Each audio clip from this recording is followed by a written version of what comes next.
எந்த இடத்துல கரையை கடக்கிறதுக்கான வாய்ப்பு இருக்கு சார்? அது ஆந்திராவை நோக்கி செல்லும் என்று இந்திய வானிலை மையம் கணித்து வருகிறது. ஒரு சிலர் தமிழகத்தை நோக்கி, தமிழக கடலோரம் தான் கரையை கடக்கும் என்கிறார்கள். ஒரு சிலர் சென்னையை ஒட்டி கரையை கடக்கும் என்கிறார்கள். எங்கு அந்த சென்னியார் புயல் உருவானால் என்று கரையை கடக்கும்? புதனால் இலங்கை, அதாவது இலங்கை அருகே தற்பொழுது உருவாகி இருக்கக்கூடிய அந்த தாழ்வு பகுதியை கணக்கில் எடுத்துக்கொள்ள விட்டுவிட்டார்கள் என்று நினைக்கிறேன். உலக வானிலையாளர்களும் அதாவது கணினி மாதிரிகளும் அதை ஏற்றும் பொழுது இது தொடர்பான தகவலை அதுல ஃபீட் செய்யலன்னு நினைக்கிறேன்.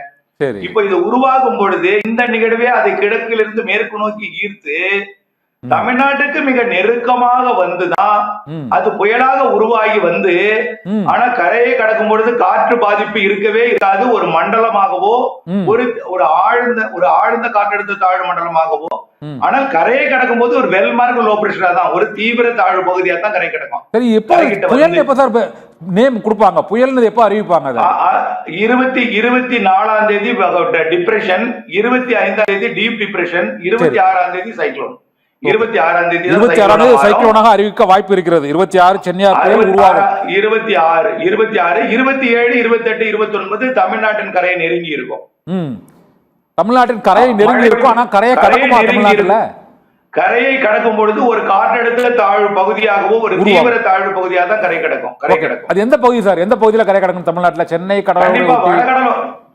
வடகடலோர மாவட்டங்கள், வடகடலோரத்தை கடக்கும் பொழுது எங்கே கடந்தாலும் சென்னைக்கு மழை உறுதி. எங்கே கடந்தாலும் சென்னைக்கு மழை உறுதி. இல்ல, ஆந்திரா போக வாய்ப்பு இருக்குதா? தமிழ்நாட்டுல தான் கரை கடக்குமா? அது இப்போ உறுதியா சொல்ல முடியுமா? ஏதாவது செல்வகுமார் சார், தமிழ்நாட்டின் வடகடலோர மாவட்டங்களுக்கு நிறைய மழை பொழிவை கொடுக்கும். அனைத்து மாவட்டங்களுக்குமே மழை உண்டு. தமிழ்நாட்டில் தான் அது கரை கடக்கும். செயலிழந்து கரை கடக்கும். செயல் இழந்துதான் அது கரையை கடக்கும். அப்போ 26ஆம் தேதி சென்னியார் புயல் உருவாவதற்கான வாய்ப்பு அதிகமாக இருக்கிறது. 26, அதாவது 29ஆம் தேதி வரை தமிழ்நாட்டிற்கு மழை தான். இப்ப இருக்கக்கூடிய இலங்கை அருகே இருக்கக்கூடிய நிகழ்வு திங்கட்கிழமை செவ்வாய்க்கிழமை வரை மழை பொழிவை கொடுக்க போகிறது. புயலா ஆனாலும் ஆகாட்டாலும் மழைப்பொழிவு 29ஆம் தேதி வரை இருக்குது. 29ஆம் தேதி வரை இலங்கை இருக்கக்கூடிய நிகழ்வு நம்ம நெருங்கி வந்து மழைப்பொழிவை கொடுத்துதான் ஆகும். அந்த நிகழ்வு எங்கே போகும்? அந்த நிகழ்வு இதோட இணையலன்னா கூட இது தனியாக வந்தாவது நம்மளுக்கு மழைப்பொழிவை கொடுக்கும். சரி, இலங்கை அருகே தற்போது இருப்பது இது புயலா இது வலுவடையும் போது அந்த இலங்கை அருகே இருக்கக்கூடிய காற்றழுத்த தாழ்வு பகுதியால் நமக்கு எப்படி சார் ஏதாவது மழைப்பொழிவு பாதிப்பு இருக்குமா? ரெண்டும் இணையுமா?